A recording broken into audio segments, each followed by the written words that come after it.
یہ ہمارا قرآن میں مہارت کا سفر سیریز کے دوسرے مرحلے کا سیشن نمبر 4 ہے۔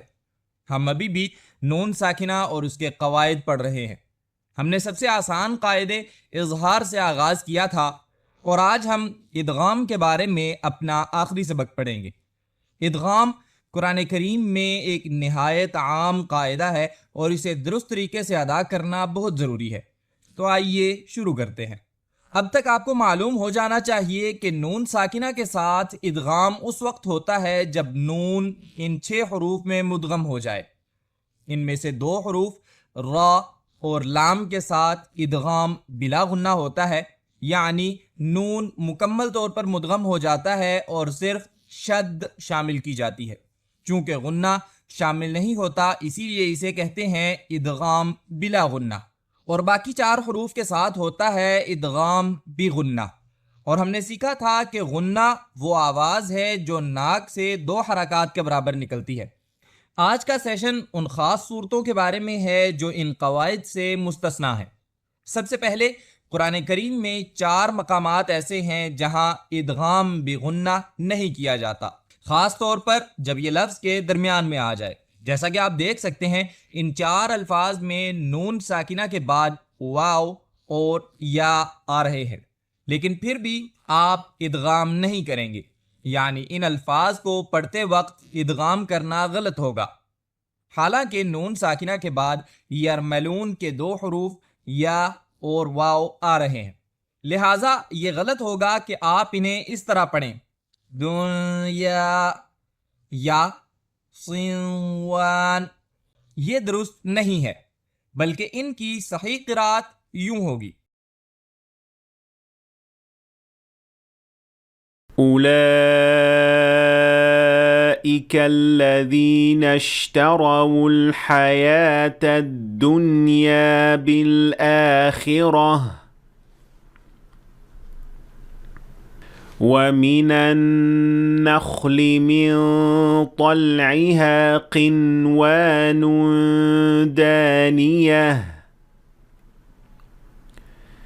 كأنهم بنيان مرصوص ونخيل صنوان وغير صنوان يسقى بماء واحد۔ تو ان 4 الفاظ میں اصل میں اظہار کیا جاتا ہے اور نون ساکنہ عام طریقے سے پڑھا جاتا ہے، اسی لیے آپ دیکھتے ہیں کہ ان پر سکون کی علامت بھی ڈالی گئی ہے تاکہ ظاہر کیا جائے کہ یہاں اظہار کرنا ہے، جیسا کہ ہم نے سیشن نمبر 1 میں سیکھا تھا۔ اگلا قاعدہ وہ ہے جو ہم نے پہلے مرحلے کے سیشن نمبر 4 میں سیکھا تھا، یعنی وہ الگ الگ حروف جو بعض صورتوں کے شروع میں آتے ہیں، انہیں پورے لفظ کی طرح پڑھا جاتا ہے، اور ان میں سے بعض الفاظ کا اختتام نون ساکنہ پر ہوتا ہے، جیسے سورۃ القلم اور سورۃ یاسین۔ سوال یہ ہے کہ کیا ان مقامات پر بھی ادغام کا قاعدہ لگے گا جب ہم انہیں اگلے لفظ کے ساتھ ملا کر پڑھیں؟ کیونکہ سورۃ القلم اور یاسین میں نون ساکنہ کے بعد واو آ رہا ہے۔ اس کا جواب یہ ہے کہ دونوں طرح درست ہے۔ آپ چاہیں تو ادغام کریں اور چاہیں تو اظہار کریں، یعنی نون کو ظاہر کر کے پڑھیں، لیکن یہ اس بات پر منحصر ہے کہ آپ کون سے طریق سے پڑھ رہے ہیں۔ مثال کے طور پر اگر آپ حفص عن عاصم کے طریق شاطبیہ سے پڑھ رہے ہیں تو آپ ادغام نہیں کریں گے اور نون کو ظاہر کریں گے اور یوں پڑھیں گے نون والقلم وما يسطرون۔ لیکن اگر آپ حفص عن عاصم کے طریق طیبۃ النشر سے پڑھ رہے ہیں تو آپ ادغام کریں گے اور یوں پڑھیں گے یاسین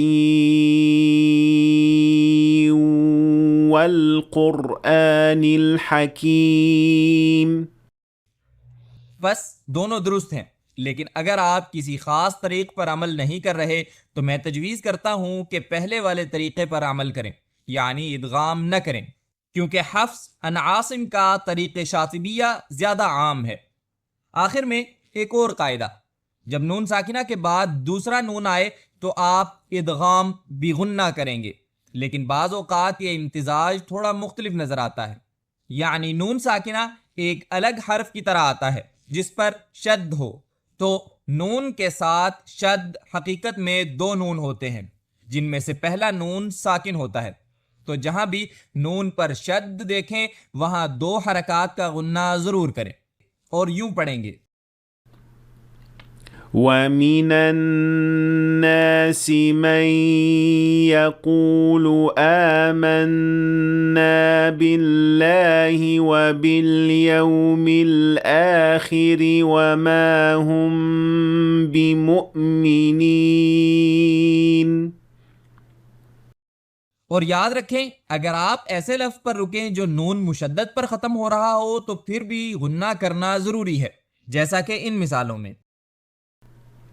إن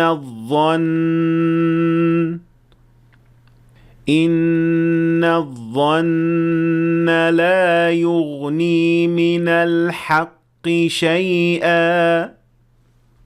اب وقت ہے آج کی تلاوت کا۔ آج کے سیشن میں ہم ادغام کے تمام قواعد پر عمل کرنے کی کوشش کریں گے، یعنی ادغام بغنہ اور ادغام بلا غنہ، اور آج ہم 11ویں پارے میں سورت یونس سے تلاوت کریں گے۔ اعوذ باللہ من الشیطان الرجیم، بسم اللہ الرحمن الرحیم۔ وَمِنْهُمْ مَنْ يَنظُرُ إِلَيْكَ أَفَأَنْتَ تَهْدِي الْعُمْيَ وَلَوْ كَانُوا لَا يُبْصِرُونَ۔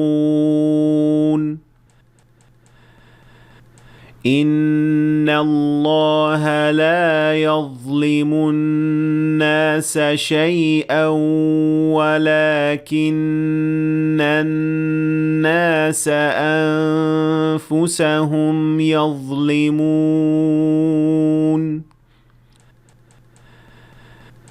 وَيَوْمَ يَحْشُرُهُمْ كَأَن لَّمْ يَلْبَثُوا إِلَّا سَاعَةً مِّنَ النَّهَارِ يَتَعَارَفُونَ بَيْنَهُمْ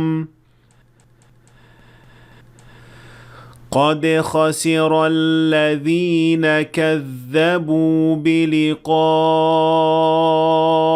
اللَّهِ وَمَا كَانُوا مُهْتَدِينَ۔ وَإِمَّا نُرِيَنَّكَ بَعْضَ الَّذِي نَعِدُهُمْ أَوْ نَتَوَفَّيَنَّكَ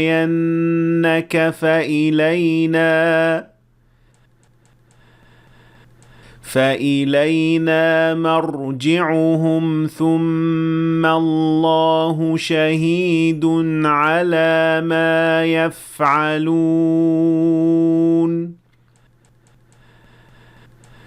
وَلِكُلِّ أُمَّةٍ رَّسُولٌ فَإِذَا جَاءَ رَسُولُهُمْ قُضِيَ بَيْنَهُم بِالْقِسْطِ وَهُمْ لَا يُظْلَمُونَ۔ اب وقت ہے آج کے چیلنج سوالات کا۔ پہلا سوال، وہی ہے جس نے سورج کو روشن بنایا اور چاند کو نور بنایا اور اس کے لیے منازل مقرر کی تاکہ تم برسوں کا شمار اور حساب جان سکو۔ اللہ نے یہ سب کچھ حق ہی کے ساتھ بنایا ہے۔ وہ ان لوگوں کے لیے اپنی آیات کھول کر بیان کرتا ہے جو علم رکھتے ہیں۔ دوسرا سوال، اللہ ہمارے اور تمہارے درمیان گواہ کافی ہے، ہمیں تمہاری عبادت کا کچھ علم نہ تھا۔ کیا آپ ان تراجم کی آیات ڈھونڈنے میں کامیاب رہے؟ کومنٹس میں بتائیں۔